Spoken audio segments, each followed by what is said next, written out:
as right back more, but when you play him in that midfield position, what is the goal? What is the tactical plan when you put him there? Yeah, I think he can play in both positions. He has been fullback all his life. He also has played as a midfielder.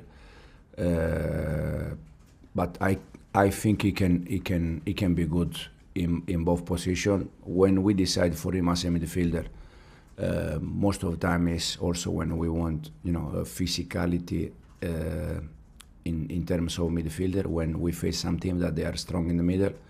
So it depends a little bit the game plan, but as you said, he's doing very well in both positions. Sanchez has been one of the players that you've had to speak a lot about, mainly about his decision making, but the progression we've seen in his play, again against Arsenal, claiming crosses, he was one of the reasons why you could bypass their press with his long kicks, distributing properly. Was this always the standard and vision that you wanted for the goalkeeper and the way you wanted to play?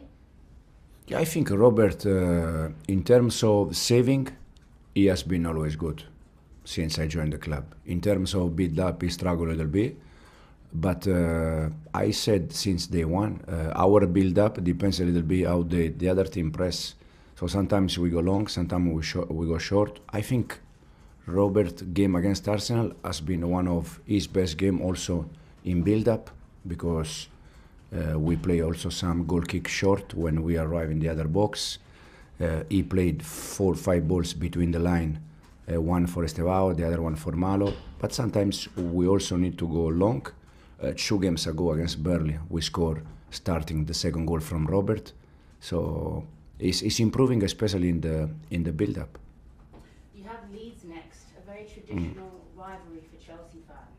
There's a stat that when Chelsea play against lower placed teams in the league, there's less intensity and less distance covered on the pitch against those teams in comparison to playing at Arsenal or Liverpool or Manchester United.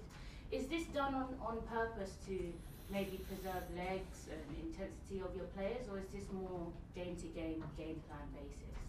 No, probably it's also the way the other team try to defend against us. Again, when they try to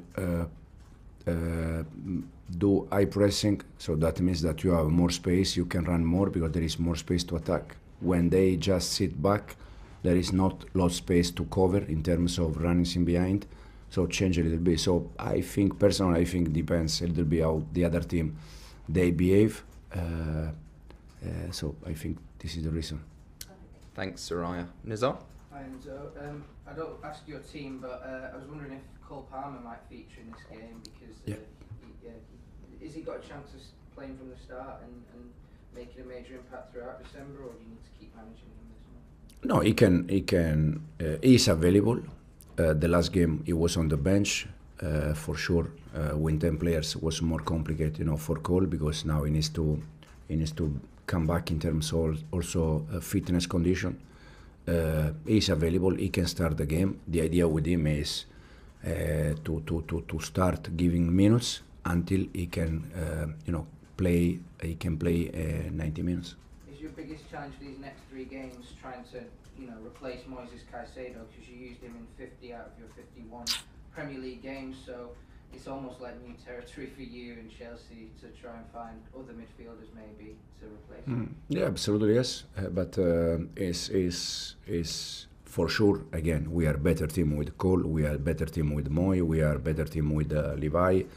But when these players, they are not available, we try to find solution. We did the same thing with Levi, we did the same thing when Cole was out. And now we have to do something different because of Moy. Is Andre Santos ready to sort of be the guy who steps up? And because he probably struggled a little bit, I thought, in the beginning of the season, but he's just getting better and better, isn't he? Yeah, Andre is ready. His position, once again, is playing as a 6, like Moy position. But he's ready. We have more option. We have also Reece. We can have different position. I think one that can play good in that position is Josh, but we see. Thanks, Nizar. Simon? Hey, so Chelsea have had quite a bit of praise for the performance against Barcelona and Arsenal. Is there sort of a message you have to say to the players don't get carried away, like Bournemouth, for example, have to be treated exactly the same as these two sort of more glamorous games? Yeah, I think Leeds and Bournemouth, both games, especially away, they are difficult for Chelsea, but they are difficult for any team. Now they're gonna be a different game compared to Barcelona, Arsenal, and we need to be ready. We need to try to, to try to win both if we can, thinking that we always go game by game. So the first one is tomorrow, and then we start to focus about the next one. What lesson do you think you as a coach and the players may have learned from about a year ago, where everything was going well, and then from the Fulham defeat onwards on Boxing Day, that suddenly there was that long dip? Do you think that will actually help you to ensure there isn't a repeat? Yeah, no. For sure, when you play games and you have experience, you're gonna be better. Now the main message for me is quite clear. How many points beating Barcelona? 3 points. How many points beating Arsenal? 3 points. How many points beating Leeds? 3 points. It's the same point. So I understand that there are games that they are more important for different reasons, but at the end it's 3 points. So it's important to beat Leeds because we need to win games. Jamie? Hi, Enzo. Just the one from me. Daniel Parker, you'll face tomorrow night. On Saturday in the defeat of the Etihad, he seemed to imply that Donnarumma was feigning injury to give Pep Guardiola a chance to sort of talk to his team and reset. You obviously know Pep very well as well. Is that a legitimate tactic that managers can do to sort of get a chance to talk to their players? I never see Pep doing that when I was there and in the past, and now I don't know if the Sunday one was with a different intention, to be honest. So I cannot say more things. The only thing I can say that the time I spent there, he never done this. Thanks, Jamie. Davido? Johnson.